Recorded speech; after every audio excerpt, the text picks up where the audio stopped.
ये जीवन के वे पल होते हैं जब शरीर तो मौजूद होता है, लेकिन आत्मा जैसे कहीं और खो गई हो।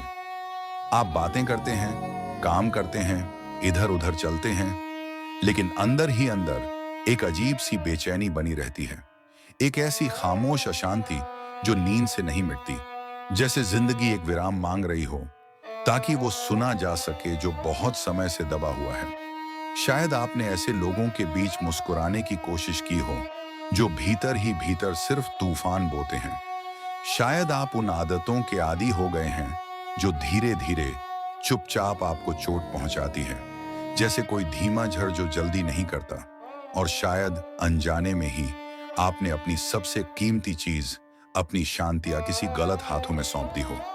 लेकिन एक बात याद रखना जरूरी है, आप खुद को दूर कर सकते हैं, आप खुद की रक्षा कर सकते हैं, और उससे भी बढ़कर आप फिर से जुड़ सकते हैं उस चीज से जो आपका जन्मसिद्ध अधिकार है: संतुलन, स्पष्टता और उद्देश्य। बहुत लोग सोचते हैं कि खुद को दूर करना कमजोरी है, लेकिन कई बार यही सबसे बड़ा साहस होता है। वो साहस जो आपको पोषण देने वाली चीजों को चुनने की शक्ति देता है और जड़ देने वाली चीजों को छोड़ने की हिम्मत।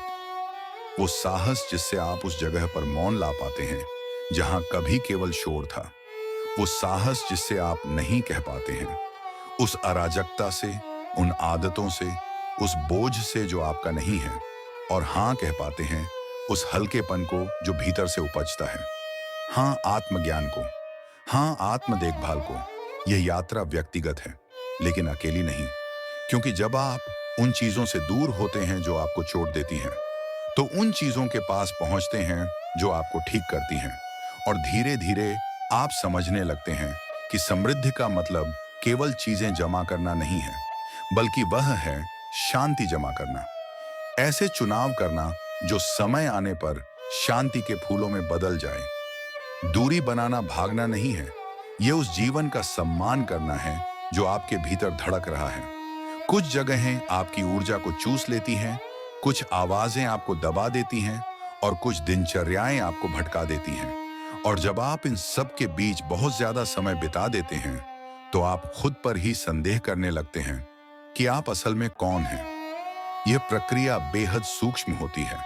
आप टकराव से बचने के लिए चुप रहना शुरू कर देते हैं। आप वह सब स्वीकार करने लगते हैं जो पहले आपको दुख देता था। आप अपने सपनों को, अपनी चाहतों को, उन बातों को भूलने लगते हैं जो आपको जीवन बनाती थी। और जब आप होश में आते हैं तो पाते हैं कि आप एक मशीन की तरह जी रहे हैं, यह मानकर कि दर्द सामान्य है, भ्रम आम बात है, और थकावट जीवन का हिस्सा है। लेकिन आपके भीतर कुछ अभी भी फुसफुसाता है, अभी भी एक जगह चाहता है, अभी भी इस धुंध से बाहर सांस लेना चाहता है। और उसी फुसफुसाहट का अनुसरण आपको करना है, क्योंकि वह डर से नहीं आती, वह आत्मा से आती है। आपके भीतर के उस सबसे शुद्ध हिस्से से जो अब भी याद रखता है कि उद्देश्य के साथ जीना कैसा होता है। हाँ, यह असहज होगा। उन लोगों से दूरी बनाना जो आपको बांध कर रखते हैं, इसके लिए दृढ़ता चाहिए। उन आदतों को छोड़ना जो पल भर के लिए राहत देती हैं, लेकिन धीरे धीरे आपको तोड़ देती हैं, इसके लिए ताकत चाहिए। और फिर से शुरुआत करना हमेशा साहस मांगता है, लेकिन यहीं से समृद्धि की शुरुआत होती है। बाहर नहीं, न ही सिर्फ आंकड़ों में, बल्कि अंदर। सच्ची समृद्धि तब होती है जब आपको चैन की नींद आती है, जब आप जानते हैं कि आपने अपनी सच्चाई से कोई समझौता नहीं किया, जब आपकी ऊर्जा उन लोगों, आदतों या संघर्षों में व्यर्थ नहीं जाती जो आपके नहीं हैं। और केवल तब जब आप अपने भीतर की जमीन को साफ करते हैं, केवल तब जब आप बाहरी शोर को शांत करते हैं, तभी स्पष्टता जन्म लेती है। स्पष्टता यह समझने के लिए कि क्या जरूरी है। स्पष्टता अपनी वित्तीय, भावनात्मक और आध्यात्मिक जिंदगी को संतुलित करने के लिए। स्पष्टता ऐसे निर्णय बोने के लिए जो न केवल आज बल्कि वर्षों बाद भी फल देंगे, क्योंकि सबसे मूल्यवान संपत्ति जो कोई भी बना सकता है वह वही है जो भीतर से शुरू होती है। सच्ची आजादी हर वह चीज करने में नहीं है जो आप चाहते हैं, बल्कि यह उन चीजों पर निर्भर न रहने में है जो चुपचाप आपको कमजोर बनाती हैं।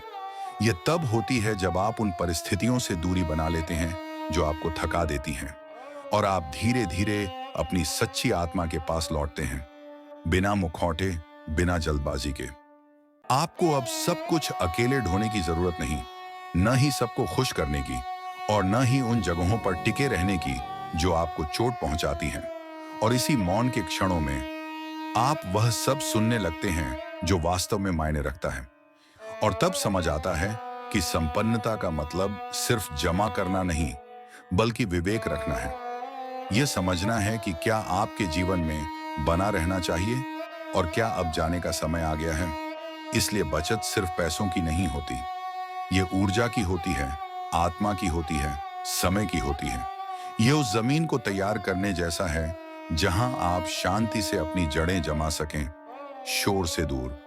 क्योंकि जीवन तभी खिलता है जब आप खुद से दोबारा मिलते हैं और चुनते हैं एक जीवन उद्देश्य के साथ, सहजता के साथ, सच्चाई के साथ।